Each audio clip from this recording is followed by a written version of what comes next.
जय माता दी. श्री शिवाय नमस्तुभ्यम. आजपासून श्रावण मासारंभ चालू होतो आहे. श्रावण महिना चालू होतो आहे आणि 17 तारखेला श्रावणातील पहिला सोमवार पडतो आहे. आपल्याला माहिती आहे की ज्याने साक्षात सर्पाच्या माळा धारण केलेले आहेत, जे भक्तवत्सल आहेत, अशा भगवान शिवशंकरांचा हा खूप आवडता महिना आहे.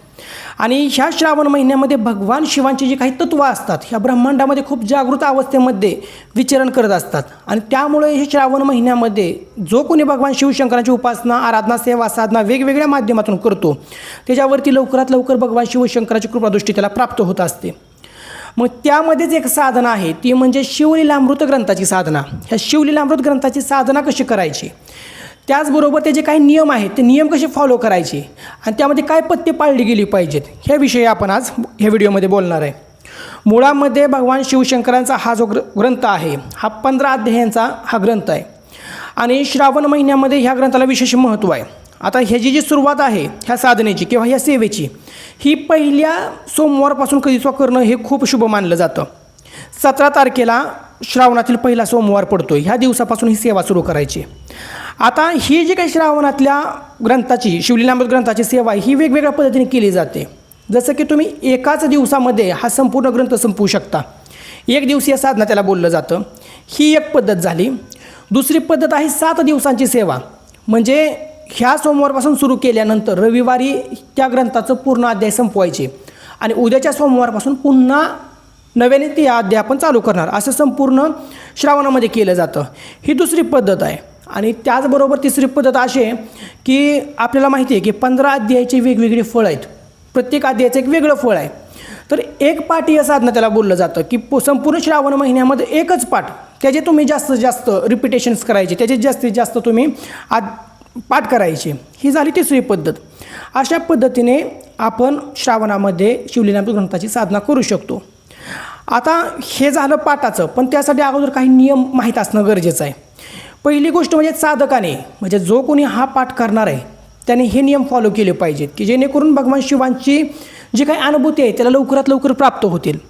श्रावणामध्ये ज्या घरामध्ये आपण हा ग्रंथ ठेवणार आहे, हा पारायण ठेवणार आहे, ते घर पूर्ण सुचिरभूत असलं पाहिजे. त्यामुळं पहिल्या सोमवारच्या अगोदरच आपलं घर जे आहे पूर्ण सुचिरभूत पवित्र केलं पाहिजे. ज्या ठिकाणी तुम्ही बसणार आहे, ज्या खोलीमध्ये तुम्ही बसणार आहे, प्रयत्न करायचा की जे काही आपलं देवघर आहे त्याच देवघरामध्ये पूर्वाभिमुख होऊन ह्या ग्रंथाचं पारायण ठेवलं गेलं पाहिजे आणि ती जी खोली आहे ती संपूर्ण पवित्र असली पाहिजे. दुसरी गोष्ट, साधकाने हे पारायण चालू केल्यानंतर स्वतः काय फॉलो करण्याचे नियम आहेत. त्याने पहिल्यांदा परान्न ह्या दिवसांमध्ये खाल्लं नाही पाहिजे. पूर्ण श्रावणामध्ये त्याने परान्न खाल्लं नाही पाहिजे. दुसऱ्याच्या घरचं जे फुकट भेटतं आहे ते नाही खाल्लं पाहिजे ह्याचा अर्थ. कारण की ह्या श्रावणामध्ये जे काही तपोबल वाढणार आहे ह्या ग्रंथाच्या पारायणानं, ते परान्न खाल्ल्यानं ते त्या व्यक्तीला निघून जातं. त्यामुळे साधकाने प्रयत्न करायचा की श्रावणामध्ये परान्न खायचं नाही. दुसरी गोष्ट, साधकाने भूमिशयन करायचं आहे. भूमिशयन म्हणजे एखादी चटई हे टाकून त्याच्यावरती तुम्ही झोपू शकता, पण जे बेड असेल किंवा आपल्या देवाऱ्यापेक्षा जे उंच वस्तू असते तिथं आपल्याला बसता येणार नाही या पूर्ण श्रावणामध्ये, ज्याने कोणी हा ग्रंथ ठेवला आहे त्याने. त्यानंतर पूर्ण ब्रह्मचर्याचं पालन करायचं आहे. ज्या दिवसापासून तुम्ही ग्रंथ ठेवताय त्या दिवसापासून संपूर्ण ग्रंथाचं पारायण होऊसपर्यंत तुम्हाला ब्रह्मचर्याचं पालन करायचं आहे. तामसिक पदार्थ खायचे नाहीत. मांस, मटण जे काही असेल त्या गोष्टींचं आपल्याला सेवन करायचं नाही. आता ह्याच्यामध्ये तुम्ही पूर्ण दिवस उपवास करू शकता, बिना उपवास करतासुद्धा हे करू शकता, उपवास करूनसुद्धा हे करू शकता. जे कोणी सोमवारचे उपवास करतात त्यांनीसुद्धा, त्यांचा तर काही प्रॉब्लेम नाही, पण ज्यांना उपवास करायचे नाहीत त्यांनीसुद्धा फक्त तामसिक पदार्थ आपल्या खाण्यामध्ये आले नाहीत पाहिजेत. अशा पद्धतीने हे तुम्ही करू शकता. आता ज्या दिवशी म्हणजे सोमवारच्या दिवशी सकाळी लवकर उठून देवांची पूजा करून आपल्याला ही साधना सुरू करायची, किंवा जर तुम्ही कामाला जात असाल तर संध्याकाळी जरी केलं तरी सुचिरभूत होऊन आंघोळ हे करून तुम्ही संध्याकाळी सुरू करू शकता. आता सगळ्यात अगोदर गरजेचं आहे की आपल्याला संकल्प घ्यायचा, कारण लोक संकल्प घेत नाहीत, डायरेक्टच ग्रंथाच्या पारायणाला सुरुवात करतात. पण संकल्प घेतल्यानं ज्या पद्धतीने पाणी वेगवेगळ्या दिशेने रानामध्ये सोडल्यानंतर पीक व्यवस्थित येत नाही, पण जर पाटाने ते सोडलं, एका विशिष्ट दिशेने सोडलं तर संपूर्ण पिकांच्या मुळापर्यंत ते पोचतं आणि पीक चांगलं येतं. त्या पद्धतीने संकल्प केल्यानंतर जे काही आपण साधना करतो त्याचा उद्देश काय आहे हा कळतो देवतांना. आता त्या संकल्पामध्ये तुम्ही असं सुद्धा बोलू शकता की बाबा मला तुमच्या प्राप्तीसाठी, तुमच्या प्रसन्नतेसाठी मी ही साधना करतोय, तर तसं होऊ शकतं. किंवा जर तुमची एखादी भौतिक इच्छा असेल त्यासाठी सुद्धा तुम्ही बोलून हा संकल्प करू शकता. मग संकल्प घ्यायचा आणि ह्या संकल्पामध्ये तुमचं ज्या ठिकाणी तुम्ही राहताय त्या ठिकाणचं नाव, तुमचं पूर्ण नाव पाहिजे, तुमच्या वडिलांचं पूर्ण नाव पाहिजे.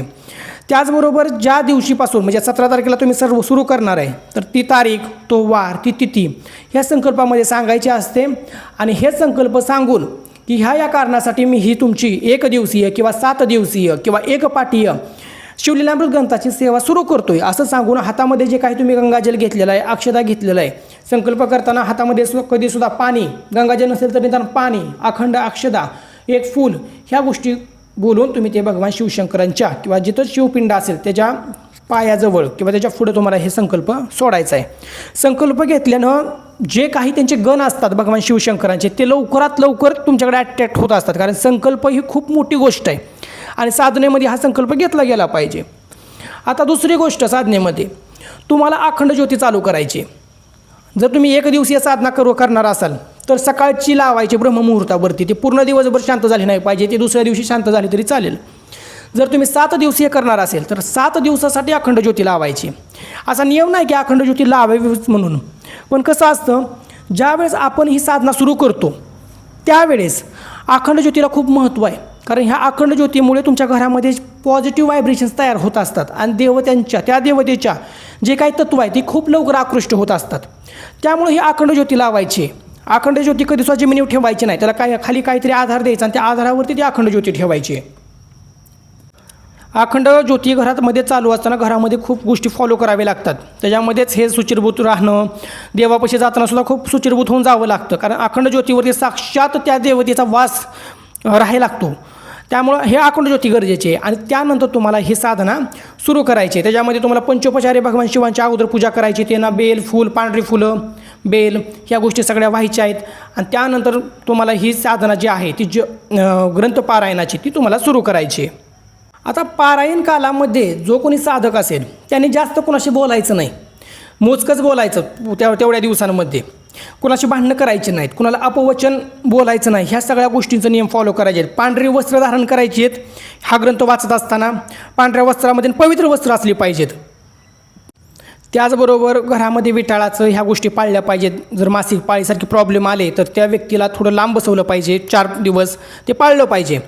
आणि प्रत्येक सोमवारी भगवान शिवांचं जिथं मंदिर असेल ह्या मंदिरामध्ये जाऊन तिथं पंचोपचारी पूजा करूनच घरी यायचं. ही एक नियम ठेवायचा श्रावणामध्ये 4 दिवस, 4 श्रावण 4 जे सोमवार पडतात त्याच्यामध्ये. अशा पद्धतीने तुम्हाला पूर्ण श्रावणामध्ये हे पाठ तुम्हाला करायचेत, हे नियम तुम्हाला फॉलो करायचेत. आणि एक प्रयत्न करायचा की ज्या वेळेस आपला हा पाठ पूर्ण होईल किंवा पाठाच्या अगोदर, पाठ सुरू करायच्या अगोदर भगवान शिवशंकरांची एक माळ पंचाक्षरी जो मंत्र आहे त्या पंचाक्षरी मंत्राची सेवा देण्याचा प्रयत्न करा टाईम काढून.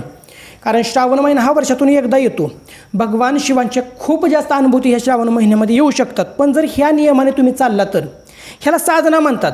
साधना थोडे नियम पडतात, हे नियम पडतायत. आणि सेवेला काय असतं, नियम नसतात. आपल्या मर्जीने आपण करू शकतो सेवा, पण सेवा ही पुण्यप्रद असते, साधना ही मोक्षप्रद असते. साधनेने ती देवता लवकरात लवकर आपल्याला प्राप्त होत असते ज्या देवते. आणि त्यानंतर ज्यावेळेस शेवटच्या सोमवारच्या नंतर आपलं हे जे काही अनुष्ठान पूर्ण होईल पारायणाचं, त्यावेळी शेवटच्या दिवशी एक प्रयत्न करायचा की ही पूर्णाहुती देण्यासाठी एक जोडी नवरा बायको साक्षात भगवान शिवशंकर आणि माता पार्वती समजून त्यांना जेवण घालायचं आहे.